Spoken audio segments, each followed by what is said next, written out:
In this video, we're going to look at just the layers and how layers work, the layer panel in Adobe Illustrator. The layers panel can be found normally on Essentials when it comes up, or go to Window and we could look at layers. And it'll pop up here. Now I've separated it from the other panel just to be on its own.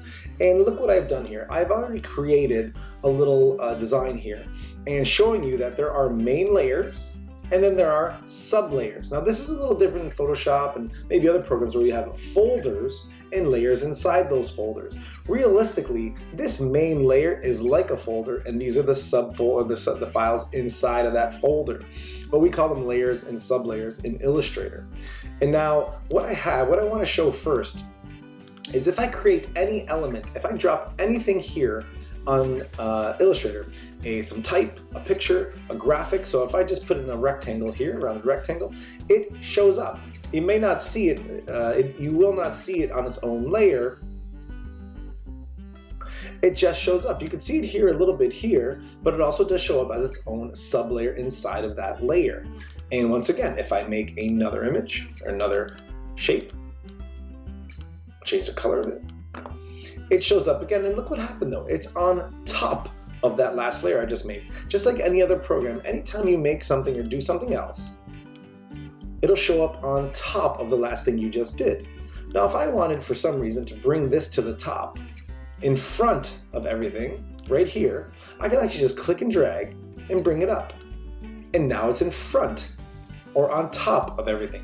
Now, if I undo that and do the same thing, object arrange, bring to front, it's the same thing. That's all it really does is bring it, the layers up top, and now everything else is below it. If I want to bring the type below the green circle, now it's at the very back of these three shapes, okay? So that's how that works. Now, if I just delete these shapes, it also deletes the sublayers. So those are gone as well. So let's focus on the design we have here. I have a few different elements. They're looking pretty good. But what I want to do is I want to start separating them, because as a designer, we really need to organize ourselves with layers so we know where everything is. We can shut certain elements off so we can just work with other elements. So I'm just going to do that right now. And it's a very easy way to do. So what I could do is I could create a new layer here, or I could just go to the drop down and try to see some of these other options I have. But let me start with new layer. And there it is. And now look what it shows me. I can do a few things. I'm going to call it picture. Great. I can change the color of that layer. Right now it's currently going to be red. I can change the color here by clicking on it, or I can change some default colors that they have as well.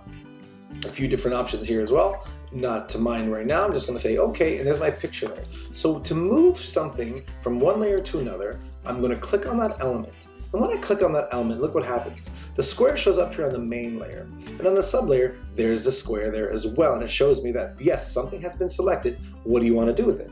Now that's all I have to do is take this green square, click and drag, and bring it up to my new layer, this red picture layer. And now it's on the picture layer. Awesome. If I shut that off, yes, that is now invisible. If I lock it, I can no longer move it. I can just move the thing that is behind it, which happens to be the background layer. Speaking of which, let's move the background layer. So I'm going to make another new layer. This time I'm going to click on the plus sign here. And I'm going to call this one, just by double clicking on the word, call it background. Great. I'm going to take the background, which is already selected. I'm just going to click and drag and bring that green square up into the layer I want, which happens to be background layer. And you see what happened too, right? You have this empty space here that doesn't have a rectangle. It's just a blank layer with nothing on it. Once I bring that element up, an arrow shows up. And if I drop it down, there's my sub layer. So now I can move that down. Well, how do I move it down? Easy. Just click on the layer and drag it down right here. Now, if you saw when I clicked and drag, it highlighted the whole layer blue. That means I'm putting this layer inside of another layer. But I don't want that. I just want it to be at the bottom. So you can actually drag layers inside layers inside layers. So now that is that, and that's looking pretty good. Now the last thing I want to do is I want to make a graphic layer. So graphic elements. Sometimes that's a great idea to separate them even a little bit further. I'll just say graphics. And now I want to take this graphic and bring it onto the graphic layer. So I'm just going to click and drag, bring that down, and there we are. It's like, wait a minute, something's wrong here. This graphic element is supposed to be on top of this picture, and this picture is supposed to be behind. So let's play around and see what happens. I'm going to bring this graphic layer to the top. No, that's too much on the top. The type is missing, which I should have called that layer type, by the way. Anyways, because now I have all the type on this one layer. So what I can do is I could bring the type now all the way to the top, and now the type is on top. So this is how it goes. The type, the graphics, the picture, and the background. Now in your design you might have some conflicting elements, you might need to make different layers or move things around, but for the most part this is how mine works so far, with overlapping elements, and it works out pretty good. But I do want to show you a couple different things. So the layer itself, let's take a look at the layer. So what we can do, we have our visibility on and off. We could also lock that layer so it doesn't move. We can drop it down the layer and see all the different sublayers that are inside that main layer. And I can click on here and obviously change the name. I could double click and change colors and the name of course as well. And if I click on the circle here, it'll highlight everything on that layer. So instead of me having to click this type and this type and this type, holding down shift and try to do it manually on the artboard, I can actually just do it right here and click everything that's on that artboard or on that layer, and it selects it on the artboard. So that could come in really handy when you're selecting certain things and you want to select everything, but it's hard to select certain things. So just select everything on that layer if you organize yourself very well and you're looking pretty good. There's a few options here with the visibility. Here, if you hold down a keyboard shortcut, it'll actually let you do certain things. So if I click on the picture layer, if I hold down Command, it's going to click on it, and what it does, it brings it down to its path, or just what is contained in that. Just like if I click on the graphic, it just shows me the path around it, and the type, same thing. It kind of brings it down to a very basic version of it, where I can work with it. I can see what's underneath it, and I can play around. So that's a kind of helpful way to use Illustrator to help us see behind things, just by holding down Command and click.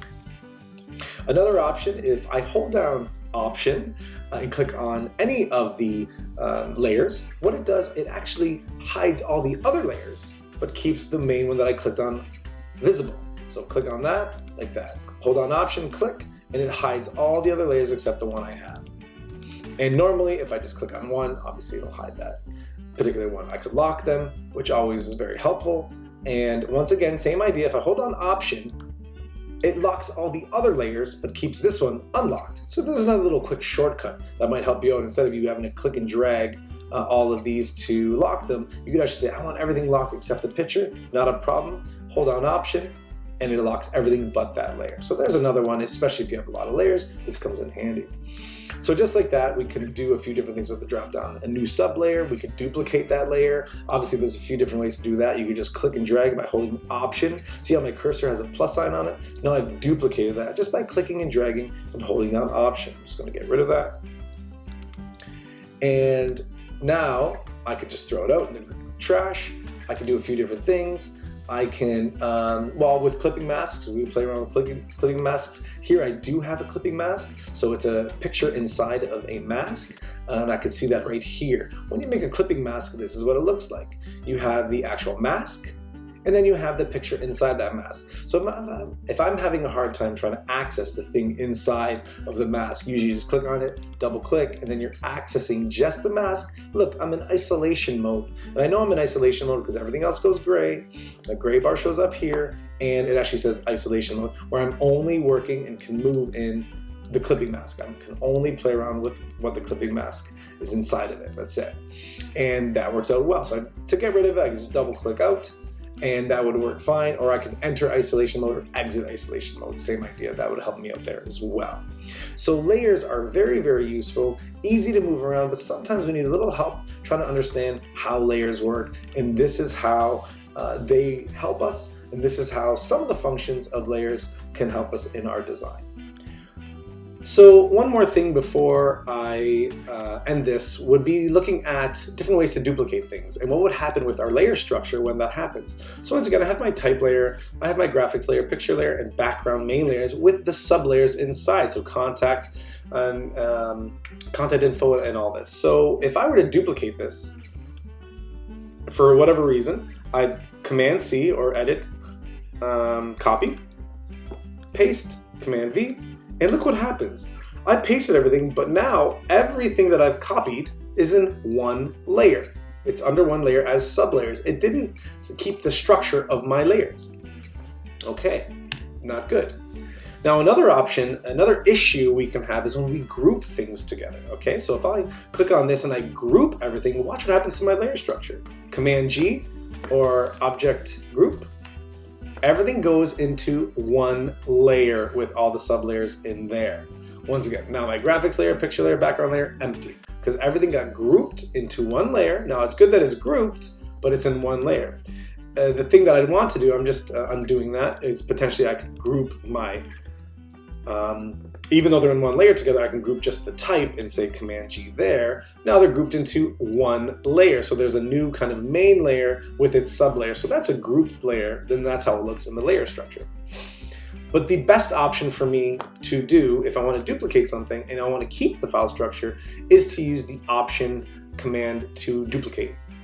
So instead of copying and paste or instead of grouping, I could actually just hold down Option, select what I want, hold on Option, click and drag, and I'm also going to hold down Shift to keep it at a 0-degree angle, keep it straight, and look what happens.